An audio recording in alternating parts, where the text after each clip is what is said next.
Hello guys. तो जैसे कि हमने लास्ट टाइम बात किया था कि कनाडा स्टडी वीज़ा कैसे रहेगा इन 2023 एंड अपार्ट फ्रॉम दैट पिछली वीडियो में कि कनाडा स्टडी वीज़ा के लिए आपको क्या क्या एलिजिबिलिटी क्राइटेरियाज होती हैं जिनके तहत आप चेक कर सकते हैं कि आप एलिजिबल है कि नहीं कनाडा स्टडी वीज़ा के बारे में।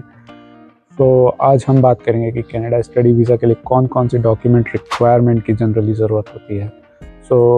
ये बहुत ही इंपॉर्टेंट होता है क्योंकि आपको प्रॉपर डॉक्यूमेंटेशन शो करने होते हैं आपके एप्लीकेशन में, जिससे कि आपका वीज़ा आने का चांसेस बढ़ जाता है। तो जनरली अगर मैं शुरुआत करूँ कि कौन कौन सी रिक्वायरमेंट होती है, सबसे पहले तो मेन ज़रूरी चीज़ है कि आपको एक ऑफ़र लेटर या फिर आप कह सकते हैं एक्सेप्टेंस लेटर चाहिए होता है कॉलेज से, जो कि एक DLI इंस्टीट्यूट होना चाहिए। जैसे कि मैंने पिछले वीडियो में भी डिफ़ाइन किया था, DLI generally stands for designated learning institute. तो DLI के थ्रू आपको अप्लाई करना है, जिसमें कई बारी आप अप्लाई करते हैं तो उसमें फ़ीस वेव ऑफ होती है, या फिर कई कॉलेजेस में आपकी ऑफ़र लेटर एक्सेप्टेंस लेटर की फ़ीस होती है around $80 to $150 depending on them. तो वो आप अप्लाई करते हैं, आपको एक्सेप्टेंस लेटर आता है। उसके बाद उसमें पूरा डिस्क्रिप्शन होता है कि आपको कितनी फ़ीस पे करनी है, वो 1 साल की कितनी फ़ीस होगी आपकी, और plus apart from that duration क्या होगा, कॉलेज का आपका कैंपस कहाँ पे होगा, वो सारा उसमें डिटेल्ड होता है।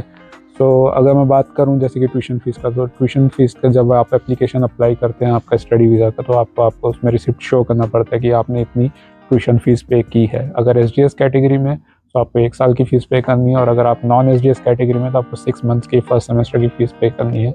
और अपार्ट फ्रॉम दैट अब मैं आऊँगा उसके बाद कि प्रूफ ऑफ आइडेंटिटी के लिए जनरली इंटरनेशनल लेवल पे हमारे पास होता है हमारी होम कंट्री का पासपोर्ट। पासपोर्ट के साथ साथ हमको 2 passport recent side passport photographs चाहिए होते हैं। जनरली कि एक डिफाइंड होता है, जब भी आप किसी फ़ोटोग्राफ स्टूडियो में जाते हैं आप उनको बोलते हैं कि भाई मेरे को अपना कनाडा वीज़ा अप्लाई करना है, उसके लिए मुझे अपना पासपोर्ट साइज़ फ़ोटोग्राफ चाहिए। वो जानते होते हैं, उन फ़ोटोग्राफर्स को पता होता है जनरली स्टूडियो वालों को, तो आपका उस हिसाब से फ़ोटो खींच देते हैं उसी डायमेंशन की जितनी की रिक्वायरमेंट होती है, और उस हिसाब से आपको वो फ़ोटोग्राफ आपकी 6 मंथ्स पुरानी से ज़्यादा नहीं होनी चाहिए, क्योंकि ये रिक्वायरमेंट होती है।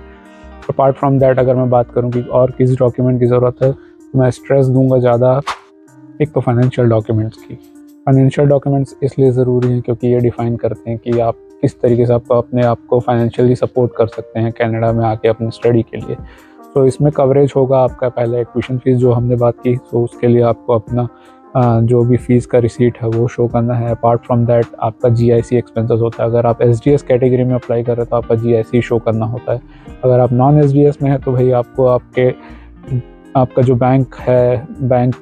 का आपका जो अकाउंट है उसमें आपको लिक्विडेटेड फंड शो करना पड़ेगा। अब जो बैंक अकाउंट होगा वो जनरली आपके नाम पे होना चाहिए, ना कि आपके पेरेंट्स के नाम पे। आपके नाम पे इसलिए होना चाहिए क्योंकि वो जो फंड है वो आप यूज़ करेंगे आगे जा कर के। ऐसा उनको इमिग्रेशन ऑफिसर को कहीं ये डाउट ना हो आगे जा कर के कि भाई ये तो आपके अकाउंट में नहीं है, कोई और यूज़ कर लेगा या फिर कोई और निकाल लेगा आगे जा कर के। इसलिए इम्पॉर्टेंट होता है कि जो भी आप फंड शो कर रहे हैं, जो भी लिक्विडेटेड फंड है आपके एक्सपेंसेस के लिए अंडर नॉन SDS कैटेगरी, वो आपके अकाउंट में होने चाहिए। अपार्ट फ्रॉम दैट अगर आप किसी बैंकिंग इंस्टीट्यूशन से या फिर फाइनेंशियल नॉन FM या मैं जो बोलूँ कि नॉन बैंकिंग इंस्टीट्यूशन है या फिर बैंकिंग इंस्टीट्यूशन जहाँ से आप लोन ले रहे हैं, तो उसके डॉक्यूमेंट्स होने चाहिए। अपार्ट फ्रॉम दैट अगर आप कोई स्कॉलरशिप अप्लाई कर रहे हैं, जैसे कि OSAP करके होता है ओंटारियो का, अगर आप वो अप्लाई कर रहे हैं तो आपको वो डॉक्यूमेंटेशन शो करना पड़ेगा कि जिससे कि आप प्रूव कर सकें कि अपनी ट्यूशन की आप कैसे पेमेंट कर रहे हैं। अपार्ट फ्रॉम दैट आपके लिविंग एक्सपेंसेस का, जैसे कि मैंने बात किया GIC का, सेम वैसे ही आपका अगर आपके कोई फैमिली मेम्बर, अगर जैसे कि मैंने अपनी पिछली वीडियो में आपके साथ बात किया था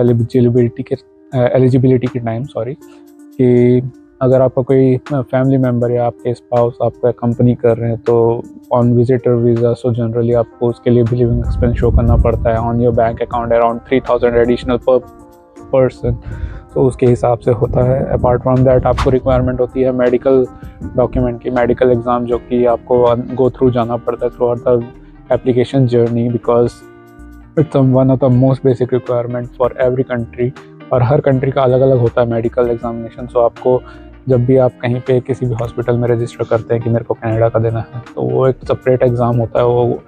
आप IRCC की वेबसाइट में जाएंगे तो उसमें अलग से एक डिफाइंड होगा कि भाई इस डॉक्टर में आप अपनी सिटी में इस डॉक्टर के पास ही पर्टिकुलरली जा कर के ही करवा सकते हैं और किसी के पास नहीं जा सकते, जो कि और बाकी किसी का एक्सेप्टेंस भी नहीं होगा इमिग्रेशन साइड से। अपार्ट फ्रॉम दैट मैं बात करूं तो आपको लैंग्वेज एबिलिटी अपनी शो करनी पड़ती है। सो IELTS एग्ज़ाम, उसमें आपको शो करना पड़ेगा कि आपकी लैंग्वेज एबिलिटी है। CLB लेवल में आप किस लेवल में आप फॉलो करते हैं। जैसे कि अगर मैं बात करूं आप SDS कैटेगरी में अप्लाई करें तो SDS कैटेगरी में आपको 6 in each module, apart from that overall 6 लेना पड़ता है, जिससे कि आप SDS कैटेगरी में फॉलो करते हैं। अगर आप 3 मॉड्यूल में 6 ले लिया और आपने एक मॉड्यूल में 5.5 ले लिया तो आप नॉन SDS कैटेगरी में फॉलो करेंगे। सो इस तरीके से ये बहुत बड़ी रिक्वायरमेंट ही है। और अगर मैं बात करूँ न्यू अपडेट की, सो आप लोगों के लिए जो भी स्टूडेंट्स हैं, आप आना चाहते हैं कनाडा के लिए और या फिर किसी और कंट्री के लिए, सो कनाडा के लिए बेसिकली आपको एक बहुत अच्छी खुशखबरी है कि अगर आपको PT अपार्ट, अगर आपको लगता है कि IELTS एग्ज़ाम आपके लिए टफ है और PT आपके लिए जनरली ईजी है, सो PT को अभी IRCC ने basically 4th language test as a 4th language test उन्होंने इंक्लूड कर लिया है अपने कैरिकुलम के अंदर कि आप विद इन एप्लीकेशन आप अप्लाई कर सकते हैं। सो जनरली पहले कहा जाता था कि अगर आप PT के साथ अपनी एप्लीकेशन लगा रहे तो रिजेक्शन के चांसेस होते हैं, बट अब ऐसा नहीं है, क्योंकि वो भी एक वन ऑफ द क्राइटेरिया बन गया है कि अगर आप IELTS एग्ज़ाम नहीं दे रहे तो आप PT ही भी दे सकते हैं। तो ये आपके लिए एक अच्छा ऑल्टरनेटिव भी है और आपके चांसेस भी बढ़ जाते हैं नाउ कि वो एक कैटेगरी के अंदर फॉलो करता है। अपार्ट फ्रॉम दैट अगर मैं बात करूँ मोस्ट इम्पॉर्टेंट डॉक्यूमेंट की जिसकी रिक्वायरमेंट होती है वो है SOP, स्टेटमेंट ऑफ पर्पस, जो कि डिफाइन करता है हर एक चीज़ आपके एप्लीकेशन के बारे में। अगर मैं एज अ वीज़ा ऑफिसर हूँ और मैं आपकी एप्लीकेशन चेक कर रहा हूँ तो मेरे मन में जो भी डाउट आएगा कि भाई ये बंदा ये कोर्स क्यों ले रहा है, ये बंदा भाई इतने साल तक स्टडी करता नहीं रहा, इसने जॉब की है, अब ये अचानक से स्टडी क्यों करना चाहता है, और ये इस जॉब में रह करके ये मेरी कंट्री में क्यों आना चाहता है, और बाद में जा कर के इसको इस कोर्स से क्या हेल्प होगा, और क्या ये बंदा आगे जा कर के स्टडी परमिट ख़त्म होने के बाद क्या अपने घर रिटर्न होगा। ये सारे क्वेश्चन जो मैंने अभी किए हैं एज अ वीज़ा ऑफिसर, वो किसी भी वीज़ा ऑफिसर के मन में आ सकते हैं, और यही सब क्लैरिटी आपके वीज़ा ऑफिसर को क्लियर करने के लिए आप लिखते हैं स्टेटमेंट ऑफ पर्पस, जो कि होता है लेटर ऑफ एक्सप्लेनेशन एक तरीके से, जो कि आप एक्सप्लेन करते हैं इन सारी चीज़ों को कि भाई आपका क्या मोटिव है कनाडा आने का, आप स्टडी क्यों करना चाहते हैं, उस स्टडी से आपको आगे क्या फ़ायदा होगा और आगे जा कर के आपकी कंट्री में क्या आप हेल्प ले सकते हैं और आपके होम कंट्री में जा कर के आपको क्या हेल्प होगा। अपार्ट फ्रॉम दैट कि आप कंट्री लीव करेंगे या नहीं करेंगे, आप स्ट्रॉन्ग वर्ड टाइज शो करते हैं अपने कंट्री साइड से, तो वो उसके बारे में हम डिटेल में एक वीडियो में बात करेंगे SOP से रिलेटेड कि SOP आपको जनरली किस टाइप से बनानी है और किन पॉइंट्स को रख के बनानी है। तो एक अलग वीडियो बनाएंगे क्योंकि वीडियो बहुत लेंथी हो जाएगी नहीं तो। अपार्ट फ्रॉम दैट अगर मैं बात करूँ, अगर आप क्यूबेक साइड में जा रहे हैं स्टडी करने के लिए, तो क्यूबेक साइड में आपको CAQ जनरली एक certificate of Quebec from the government requirement होता है कि आप अगर स्टडी वीज़ा अप्लाई कर रहे हैं मोर देन 6 मंथ्स के लिए। सो ये सारी चीज़ें हैं जो डॉक्यूमेंट्स की रिक्वायरमेंट होती है, आपको पता होनी चाहिए और जनरली आपको कंसिडर करनी चाहिए। अगर इसमें से कोई भी डॉक्यूमेंट्स मिसिंग होते हैं generally it will result in a kind of rejection on your application. तो रिजेक्शन के चांसेस को कम करने के लिए मैं आप लोगों को सबको यही कहूँगा कि जितना से जितना हो सके अपने डॉक्यूमेंट्स को बार बार ओवरव्यू कीजिए। एप्लीकेशन फाइल करने से अपने एजेंट के थ्रू, आप किसी भी इमिग्रेशन लॉयर के थ्रू आप करा रहे हैं तो उनसे क्रॉस रेफरेंस कीजिए कि आप किन किन डॉक्यूमेंट की रिक्वायरमेंट है और किन किन डॉक्यूमेंट्स को आप कर रहे हैं। और इसमें मैं अगर इंक्लूड करूं, अगर आपका वर्क एक्सपीरियंस है तो भाई आपको आपकी पूरी जो लेटेस्ट जॉब है उसका पूरा salary slip according to their offer letter और आपका एक्सपीरियंस लेटर, आपको सब कुछ अटैच करना पड़ता है जिससे कि उनको क्लैरिफाई होता है कि भाई आपका गैप नहीं है करके। सो ये एक और इम्पॉर्टेंट चीज़ है जो कि मैंने प्रीवियसली बोलना मिस कर दिया। जनरली ये उन लोगों के लिए जिनका एक्सपीरियंस है और जिनके स्टडी में गैप है, सो ये आप उस तरीके से अपना गैप का कवरेज कर सकते हैं। तो this are the important document requirement जो मैं आप लोगों से बात करना चाहता था किसी भी स्टडी वीज़ा एप्लीकेशन के बारे में। तो आज की वीडियो हम यहीं एंड करते हैं। इसके बाद अगर और कोई मुझे लगता है कि और इस बारे में हमको डिटेल में बात करनी होगी तो प्लीज़ कमेंट सेक्शन में बोलिए, इस बारे में हम और डिटेल में बात करेंगे नेक्स्ट वीडियो में भी। अगर आपको लगेगा कि मेरे को नेक्स्ट वीडियो बनाने की ज़रूरत है इसके ऊपर तो,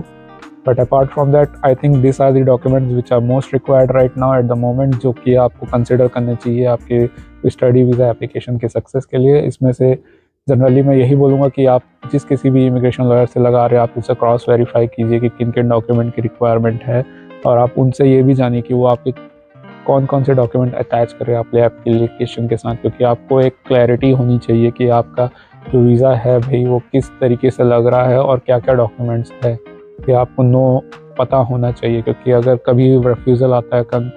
आपके वीज़ा एप्लीकेशन में, कम से कम आपको ये तो पता होगा किन कारणों से और क्या डॉक्यूमेंट्स मिसिंग थे और क्या डॉक्यूमेंट्स आप अटैच करके जब आप रीअप्लाई करेंगे तो आपके वीज़ा के चांसेस बढ़ जाते हैं। तो till now this is the video that I want to talk about for the documents. अब वीडियो लेंथी हो रही है, इसके अलावा मैं आपसे नेक्स्ट टाइम बात करूँगा कि स्टेटमेंट ऑफ पर्पस किस तरीके से बनाना है और किन किन पॉइंट्स को लेकर के बनाना है, जिससे कि आपके वीज़ा के चांसेस उससे इंक्रीज़ होते हैं और वीज़ा ऑफिसर